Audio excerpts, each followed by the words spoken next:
Salut tout le monde et bienvenue dans cette nouvelle vidéo intitulée Elle se fait estorquer 830 000 euros par le fake Brad Pitt. Alors, tout le monde, bienvenue sur Zero One Motivation. Si tu es nouveau avant de commencer à regarder cette vidéo, je t'invite à t'abonner premièrement et à activer la cloche de notification pour ne rien rater, pour ne rater aucune de nos vidéos qui te permettront de t'informer sur nos sujets d'actualité, en plus aussi d'améliorer tes caractères professionnels et aussi personnels à travers nos vidéos éducatives et autres. Alors, l'histoire que nous allons aborder aujourd'hui, c'est un sujet d'actualité. C'est celui du fake Brad Pitt qui est un peu à la traîne sur Instagram et YouTube, ainsi sur tous les réseaux ces temps-ci. On parle d'un fake Brad Pitt qui a pu détourner 830 000 euros à une dame appelée Anne. Bon, pour commencer, j'aimerais présenter Madame Anne. Madame Anne qui est une Française âgée de 53 ans qui a divorcé il y a peu de temps, qui a atteint du cancer, bon, qui a atteint d'un cancer et aussi du sida, parce qu'il faut aussi savoir qu'elle est totalement, elle, a, elle est totalement stressée, elle a perdu espoir, elle déprime, parce que non seulement elle a atteint de maladie, elle s'est séparée de son mari, et aussi, elle vient d'être escroquée 830 000 euros. Madame Anne est une femme mariée qui fait la connaissance sur les réseaux de la mère de Brad Pitt, la fake mère de Brad Pitt. Ils étaient amis, bien sûr, mais ils ne s'écrivaient pas encore de messages. Peu de temps après, elle reçoit l'invitation de Brad Pitt qu'elle accepte et ils commencent à causer. La conversation devient intense jusqu'à ce qu'ils se mettent en couple sur les réseaux. Un jour, la fake mère de Brad Pitt, qui était la première à la contacter, poste la photo de Brad Pitt et lorsqu'elle like, la fake mère de Brad Pitt l'inbox et dit bonjour. Il commence à causer, j'ai vu la photo et dit oui, c'est mon enfant, c'est mon fils. Mais la question qu'on se pose, que tout un chacun va se poser, c'est est-ce que la mère de Brad Pitt peut encore vivre? Bon, ça c'est la première question que n'importe qui aurait dû se poser, mais bon, c'est quelque chose qui est passé dans la tête. On peut croire que ça passe chez tout le monde, donc ça peut arriver à tout un chacun. Donc les conversations s'intensifient jusqu'à ce qu'ils réussissent à l'escroquer 830 000 euros. Il faudrait savoir que beaucoup de personnes sont en train de dire que la femme s'est divorcée de son mari juste parce qu'elle était sûre qu'elle était en couple avec Brad Pitt. Or, ceci n'était pas le cas parce que la femme venait de divorcer, c'est pourquoi elle était à la recherche d'un nouveau mari. Et Brad Pitt, là, qui est l'acteur le plus sexy, l'acteur que tout le monde enviait dans le siècle passé, était sa cible parce que c'était quelqu'un aussi, elle était sûrement fan, c'était l'homme de sa vie, le meilleur homme qu'elle n'aurait jamais cru avoir dans sa vie et c'est celui sur qui elle est tombée. Mais malheureusement, elle est tombée sur un groupe de brokers. Pour ceux qui ne savent pas la signification de broker, un broker, c'est une personne là qui se sert de l'ingénierie sociale et de la manipulation sentimentale pour pouvoir estorquer l'argent à quelqu'un. Ceci est différent de hacker. L'hacker là qui est celui qui maîtrise le matériel informatique et la sécurité informatique. Lorsqu'on parle de broker, généralement, c'était un langage familier du côté africain parce que il est généralement pratiqué par des Africains en Côte d'Ivoire, au Cameroun, au Nigeria et bref, dans les pays africains francophones.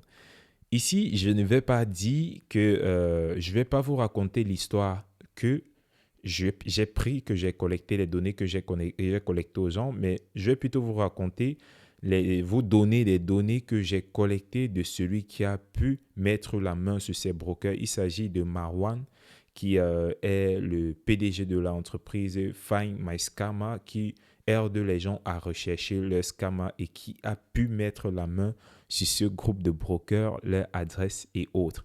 Apparemment, ces gens sont localisés au Bénin. Je ne sais pas si c'est un quartier au Nigeria ou si c'est le pays Bénin, bien sûr, parce qu'il a juste dit Bénin, mais on a mis un astérisque dans sa vidéo pour mettre au Nigeria. Et on me fait comprendre qu'il y a un quartier Bénin au Nigeria. Donc, lorsque Madame Anne se met en couple avec le fake Brad Pitt, elle commence à intensifier les conversations. À un certain moment, je vous rappelle que cette opération a duré exactement 1 an, 6 mois. Donc, c'est un truc qui a pris de temps parce que ces gens, ils ne sont pas pressés. Ils travaillent nuit et jour, ils développent votre confiance parce qu'on parle là des manipulations sentimentaux. Les manipulations sentimentaux. Donc, ils ont développé un sentiment, ils ont développé une confiance en elle pour pouvoir les stocker l'argent. Donc, lorsque Brad Pitt commence à causer avec elle, elle n'avait pas, comme on dit, elle n'avait pas quelqu'un qui était là pour la conseiller. Premièrement, elle vient de divorcer. Deuxièmement, elle se sent un peu déprimée parce qu'elle est atteinte du sida ainsi que, comment on l'appelle, d'un cancer. Donc, lorsqu'un broker cause avec vous, tout ce qu'il fait, il essaye de récupérer des informations sur vous et il voit avec quelle information il peut vous manipuler. Premièrement, il a su que cette femme pouvait avoir la somme de 830 000 dollars, parce que 830 000 euros, je vais dire, parce que lorsque je dis dollars, ça passe un peu. Donc, il a su la femme peut être en possession de cet argent, premièrement. Deuxièmement, il a su qu'elle était atteinte des maladies parce qu'il l'avait déjà développé, mais pour lui, qui avait déclaré que ça ne le dérangeait pas qu'elle soit atteinte de maladies X ou Y. Donc, il a utilisé ce côté maladie parce qu'on sait que des gens, généralement, qui ont du cancer, passent le temps, passent une très grande souffrance et c'est avec ce point-là qu'il a cloué. Je vous explique. Le Brad Pitt qu'elle a connu, qui semblait aller bien, à un moment, ils sont mis en couple, mais elle a douté à un moment parce qu'il y a une photo que Brad Pitt a postée sur sa page.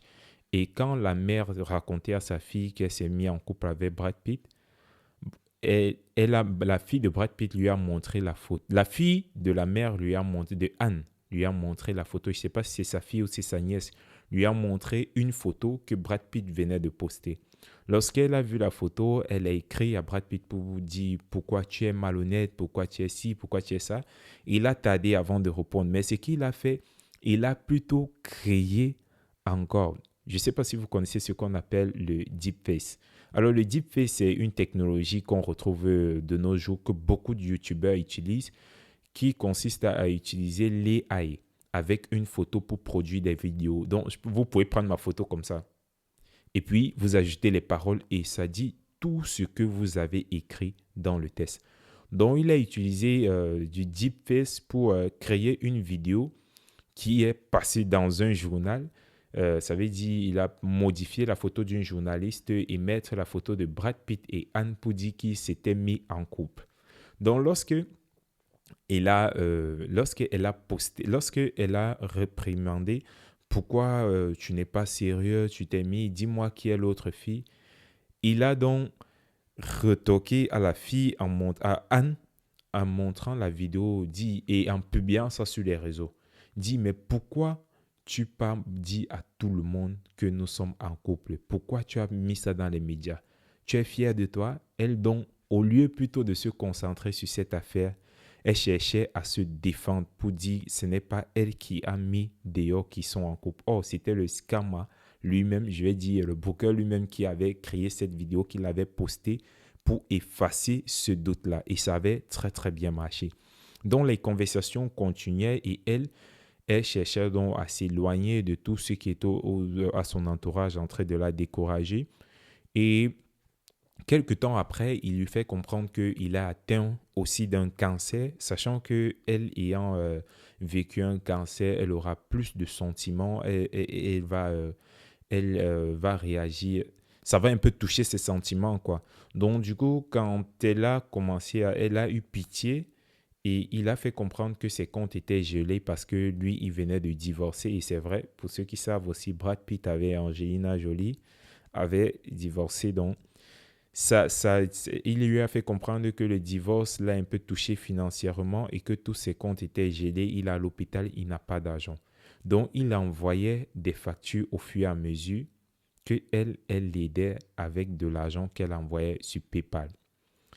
Lorsque elle a constaté que c'était fake, elle s'est retrouvée en train de dépenser 800 000 euros. Donc, elle avait envoyé au gars 800 000 euros. Écoutez bien, 800 000 euros. Et le gars avait toute une équipe. Ça veut dire le manager, il avait l'équipe de ci, il avait la sécurité, il avait tout. Tous entrés en contact avec Anne. Anne se disait, je suis effectivement avec lui, je cause avec son équipe. Et ils n'étaient pas très sympas, toujours occupés. Vous savez, il faut nourrir cette confiance-là à Anne et c'est ce qu'ils ont fait. Peu de temps après, qu'elle constate que c'était une arnaque, elle voit un agent du FBI qui l'a contacté, lui disant que, bon, comme vous avez dit, vous êtes fait escroquer, on a retrouvé vos escrocs et nous sommes en possession de l'argent, mais pour avoir cet argent, il faut envoyer 30 000 euros. Pour entrer en possession de l'argent qu'on vous a escroqué, vous envoyez 30 000 euros. Et erreur pour elle, elle a encore tombé dans ce piège. On doit rappeler que Anne, c'est quelqu'un qui ne connaît pas les réseaux sociaux, qui n'est pas habitué aux multimédia ou qui n'est pas à la une de la technologie de l'information.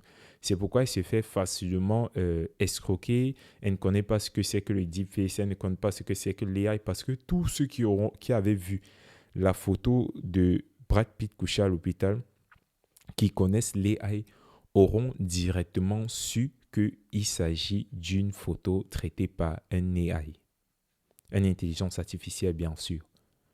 Donc c'est là où elle est tombée dans le piège et c'est l'erreur qu'elle a commis. Elle a perdu 830 000 euros. Alors, récemment, je pense que c'était hier, un influenceur hacker au nom de Marwan, celui qui a pu mettre la main sur eux, qui les a piégés en les envoyant un lien qu'ils ont bien sûr cliqué sur ça. Une preuve encore que ces gens ne connaissent pas le matériel informatique, mais plutôt agissent avec les sentiments. Ils vous manipulent facilement et vous prennent l'argent. Donc, après avoir cliqué sur ces liens, il a pu prendre possession de leur appareil et il connaît toutes les informations sur eux. Il a pu tracer les comptes où l'argent a été envoyé, comment ça a été dépensé dans un wallet, un porte-monnaie électronique et tout. Donc, il a toutes ces informations, il sait d'où l'argent est, il sait comment ils ont fait pour prendre l'argent à cette femme-là. Alors, la question que je vais me poser, c'est est-ce que ces femmes vraiment étaient sérieuses lorsqu'elle dit qu'elle a envoyé 800 000 euros en détail à Brad Pitt? Est-ce qu'elle ne sait pas comment on vérifie la page professionnelle d'un artiste ou d'une star? Est-ce qu'elle n'avait jamais parlé de son petit ami à quelqu'un? Sinon, je pense que les soupçons ont été levés depuis. Est-ce qu'elle a vu cette photo-là et n'a pas suspecté quelque chose? Parce que ce sont les questions qu'on va se poser parce que on peut constater qu'après cette affaire-là, elle a lancé une cagnotte où elle demandait de l'aide parce qu'elle est malade. Elle a divorcé, elle a essayé de se suicider 3 fois et il faudrait rappeler qu'elle est à l'hôpital. Elle a fait des vidéos où elle demandait de l'aide, elle a lancé une cagnotte. Moi, je sais pas si je lui ai dit que cette cagnotte-là, c'est plutôt pour demander l'argent aux gens ou c'était un plan pour demander l'argent aux gens. Mais si c'est vrai, vraiment, c'est pas gentil. C'est très, très méchant ce que ces Africains font. Alors, là où je vais en venir, parce que mes vidéos, c'est pour conseiller la jeunesse africaine. C'est pour l'Afrique, la jeunesse africaine. Donc, je vais pas m'attarder sur le sujet de Anne parce que si je m'attarde au sujet de Anne, j'aurais un peu laissé ma cible dans ces vidéos aussi. Pourquoi nous avons de plus en plus de brokers en Afrique?